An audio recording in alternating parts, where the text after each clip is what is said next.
Le samedi 10 janvier 2026 a permis au public amoureux de la littérature africaine venu des quatre coins du Grand Libreville vivre la présentation de l'ouvrage Lissimbo, mon héritage culturel entre tradition, religion et modernité, signé par Lidwin Staël Ngonji, coach certifié et femme politique engagée à l'Institut français.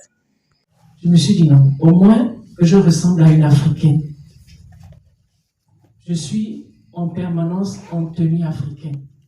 Parce que pendant les 3 ans où j'ai été président de cette organisation, je devais au moins incarner la femme africaine. Et pendant que j'incarnais la femme africaine, il fallait que je retrouve mon identité de Gabonaise. Mais l'identité de Gabonaise, je ne l'ai pas retrouvée. J'avais besoin d'aller rechercher plus profondément ce que je crois que nous avons perdu. Et en me reconnectant à Lissimbo, je ne me suis pas intéressée à la spiritualité de Lissimbo. Je me suis intéressée aux valeurs culturelles de Lissimbo.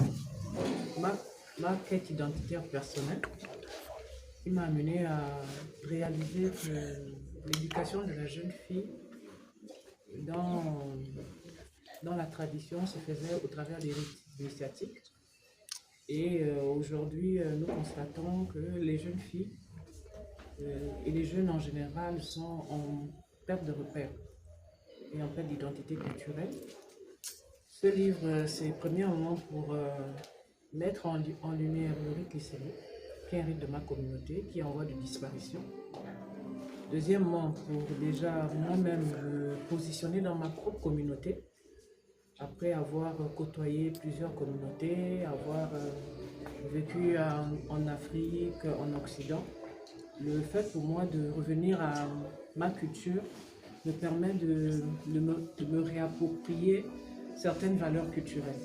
Et troisièmement, je suis mère et je me suis posé la question à plusieurs reprises quelles étaient les valeurs que je voulais transmettre à mes enfants.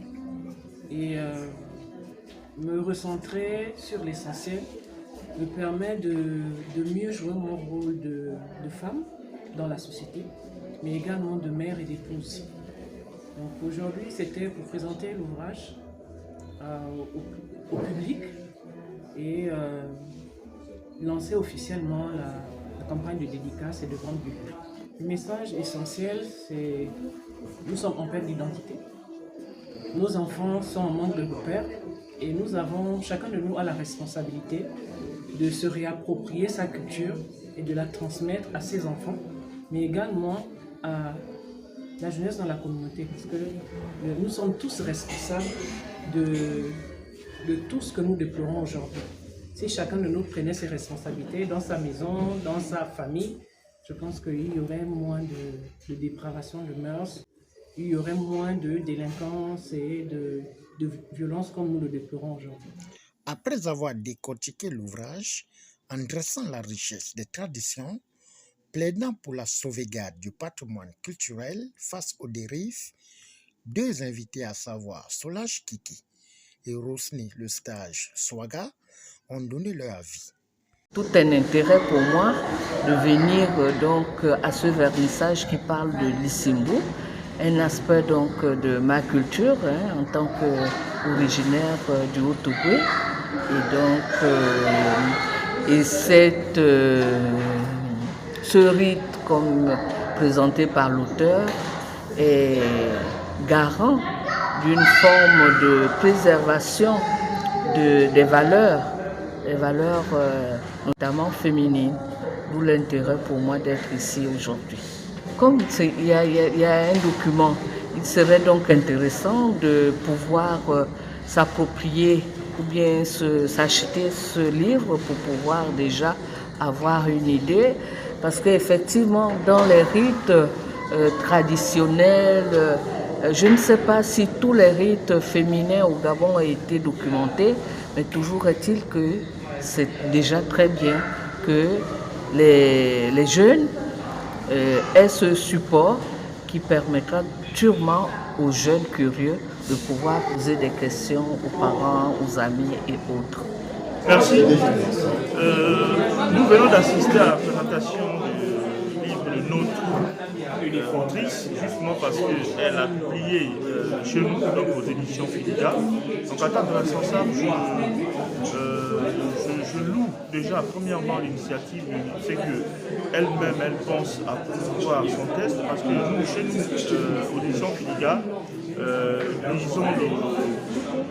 nous donnons la possibilité aux auteurs de se rendre indépendants. Donc il ne suffit pas que de publier, mais plutôt de faire la promotion de son livre.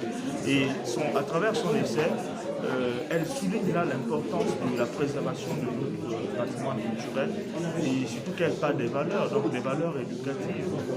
Et là, c'est vrai, son livre renvoie, disons, vers les jeunes femmes, mais je crois que le contenu est aussi indispensable pour la gente masculine.